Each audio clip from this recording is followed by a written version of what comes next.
Well, in April, a new state of air report came out. It showed the Lincoln area gets an A, but in Omaha, we didn't do as good as Lincoln. That's right. We have an air quality problem here. It's ozone. Knowing that is one thing. Working to correct it is another. And they are working hard. Sue Cutsforth and Dan May are here to help us with both. Good to see both of you this morning. It's nice to have you here. Good morning. Thanks for having me. So what is the current, I know it varies from day to day, but what's the current state of air in Omaha?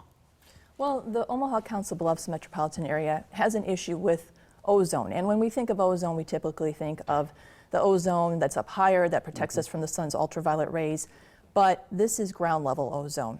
And it's not something that a lot of people are aware of because you can't see it most of the time, except for a few instances earlier this spring where wildfires from Kansas and Minnesota blew smoke in here, and that affected our air quality. That was very visible, but ground level ozone most people can't see on a regular basis.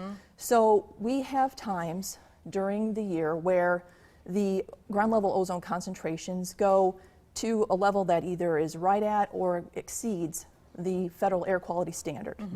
And we want to avoid that because there are only so many instances when you can do that as a metropolitan area before you end up in a situation where you're labeled with being not in compliance with those standards. We'd be in trouble, like LA, is that a good example of somebody who's not in compliance? They're always at the top of the list of places with bad air. I mean, every list I look at, they're in the top 5. Right, yeah, and their air is, you can see the smog there. And so we're not at that level. Which I think is why a lot of people feel like we don't have a problem here. Exactly, exactly. But the new standards that came out last year have actually are lower, at a lower level than they were in the past, and so now we are closer to that level. So. What you were talking about, the compliance and all these things. What are the consequences of not being in compliance? I guess are there fines and things, to say nothing about the health impact on a community where air quality is poor? Right. If we were to exceed those standards and to go what we call non-attainment, there can be increased regulations, things like inspections and maintenance for your cars, different fuel formulations, so the fuel will cost more, increased regulations on industry that'll keep them from being able to grow and add new industry. So how about so you got those implications at the federal level, but how does it impact our health when our air quality isn't as good as it should be? Well, breathing ozone has can trigger a variety of health issues like chest congestion, chest pain, throat irritation, coughing, and for people who, the elderly, the very young, people who exercise or work outdoors frequently, but also for people of all ages who have lung diseases like asthma, it just makes it more difficult to breathe. You were talking about those wildfires. Those days, I mean, I walked out and was like, back in I would go because I couldn't be outside even with the dog for a second. I felt it immediately, even inside my home. Sometimes I feel like the air quality, you know what I mean, if stuff's going on.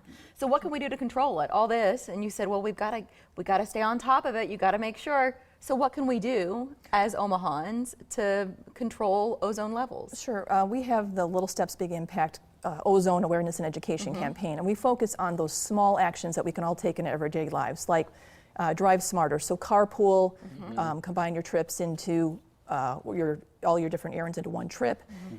If you live in a community where you have access to transit, take the bus or walk or bike to errands and those kinds of things. When you go to refuel your vehicle, choose the cleaner burning biofuels like ethanol and biodiesel. Don't try and top off your tank. When the fuel shut off, you hear that automatic shut off. Don't try and top it off. Refuel later in the evening. If you're mowing, wait till a cooler part of the day to mow, or a cooler day in general. When you're at home using like paints and solvents, make sure you have the lids on tightly. If you're driving your vehicle, don't idle more than 30 seconds. Those are all some of the things we can do. A lot of this most of it is vehicle related, emissions from your vehicle. And so I guess that's what you're trying to get people to think about more often. But you said little steps, big impact. Those are little steps. I half expected you to just bill it as an easy step, and I'm like, girl, I can't do that every day. But a lot of that is stuff that we can do. So is it just about getting the word out? You increase awareness, and people want to be part of it. They want to be part of the solution. Right, and we want them to be part of the solution before we have things that are mandatory for us to do. And you've got the website at the bottom of the screen, littlestepsbigimpact.com. But are there times of the year when the ozone air quality is worse than other times of the year? Is the summer months, is that the worst? Right, and ozone's formed with different types of emissions, like you said, vehicles and solvents, they need the presence of sunlight and heat to react. And so that's why we see the highest ozone is in the summer months. Okay, so what are we looking at here? These are some of the billboard screens that we have. We have a billboard at 44th and Dodge and one at I-80 On at Maple 80th Street. These aren't today's air quality. Now, today's air No, quality it's is moderate. Moderate. Okay.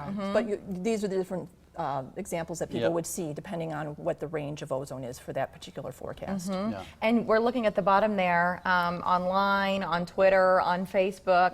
Is your website there, that first littlestepsbigimpact.com, the best local resource to plug into this information because you're updating it all the time?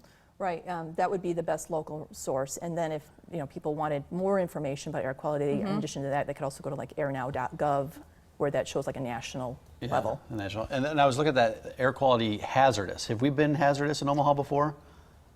A long time, maybe. Okay. Maybe a long time ago when, but no, the day that we had the fires. smoke, it was unhealthy. Unhealthy. So, Okay. yeah. That's not a goal. We're not trying to No, we're definitely trying not. to keep it green around Right, here in more ways than one. So MAPA, Metropolitan Area Planning Agency, that's where you'll find them in person, the phone number there, and then the website, again, we'll link you back to littlestepsbigimpact.com from our site as well. Dan, Sue, thanks for your time this morning. Good Thank information. you. Thank you very much. We learned It's our some things pleasure. today, didn't we? I told know. No, I really did. It Absolutely. was some of the stuff you said I wouldn't have guessed it'd make a difference. Thanks a Little lot. steps, Right, big thanks. impact though. And Omaha